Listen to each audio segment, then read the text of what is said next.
Assalamualaikum warahmatullahi wabarakatuh. Perkenalkan, nama saya Muhammad Ali Wafa dengan nomor NIM 242101010036. Saya dari kelas A3 PAI. Di sini saya akan menjelaskan tentang khitan dalam Islam dan sains. Khitan atau sunat adalah proses memotong atau menghilangkan sebagian kulit yang menutupi ujung kemaluan atau preputium pada laki-laki. Secara medis ini disebut sirkumsisi. Sedangkan pada perempuan jika dilakukan biasanya hanya menyentuh bagian kulit di sekitar klitoris.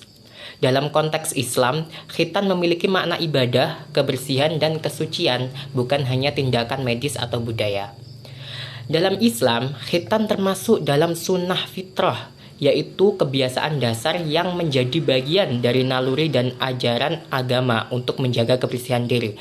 Rasulullah Shallallahu Alaihi Wasallam bersabda, "Al-fitratu khamsul khitan wal istihdadu wa qassus syarib wa taqlimul azfar wa tangful ibti."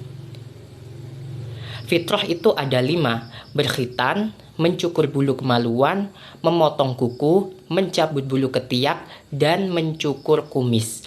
Hadis riwayat Bukhari dan Muslim. Khitan bisa dilakukan sejak bayi baru lahir hingga menjelang akil baligh.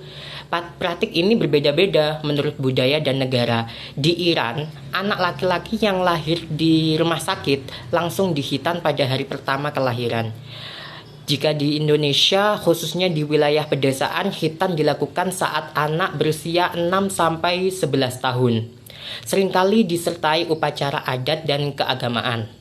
Secara medis, khitan memiliki banyak manfaat, di antaranya mencegah infeksi saluran kemih, meningkatkan kebersihan alat kelamin, mengurangi resiko tertular penyakit menular seperti menular seksual seperti HIV dan HPV, serta mencegah kanker penis. Inilah mengapa banyak negara maju seperti Amerika Serikat dan Korea Selatan menganjurkan khitan dari aspek kesehatan bukan hanya agama. Berbeda dengan laki-laki, khitan perempuan tidak memiliki perintah khusus dalam Al-Quran maupun dalam hadis yang kuat dan tegas. Oleh karena itu, para ulama berbeda pendapat. Sebagian besar ulama kontemporer tidak mewajibkan, bahkan tidak menganjurkan khitan perempuan karena tidak memiliki dasar ilmiah dan hukum yang kuat. Namun ada juga yang menyebutkan bahwa khitan perempuan termasuk bentuk mukarramah, yakni penghormatan atau penyempurnaan fitrah perempuan, asalkan dilakukan dengan cara yang tidak menyakitkan. Hadis yang sering dikutip yaitu al-khitanu sunnatul lirrijal wa mukarramatul linnisa.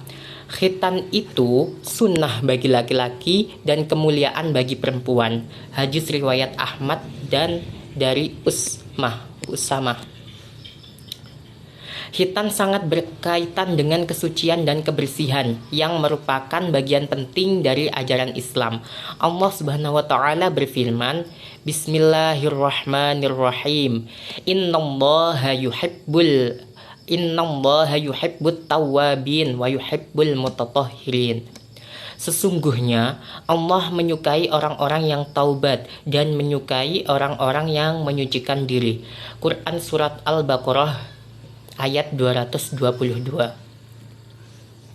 Beberapa pihak, terutama aktivis HAM, menyoroti praktik khitan pada anak-anak karena anak dianggap belum bisa memberikan izin atau persetujuan sadar.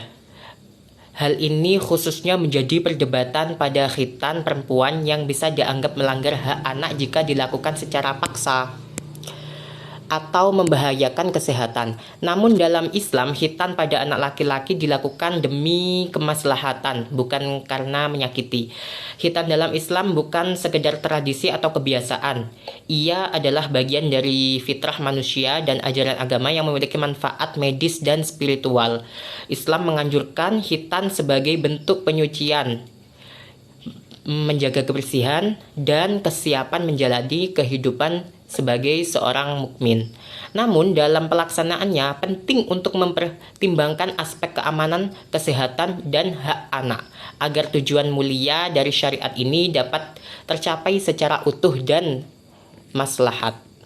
Sekian dari saya dalam mengenai khitan dalam Islam dan sains. Apabila ada kesalahan dalam menjelaskan, memohon maaf yang sebesar-besarnya. Wassalamualaikum warahmatullahi wabarakatuh.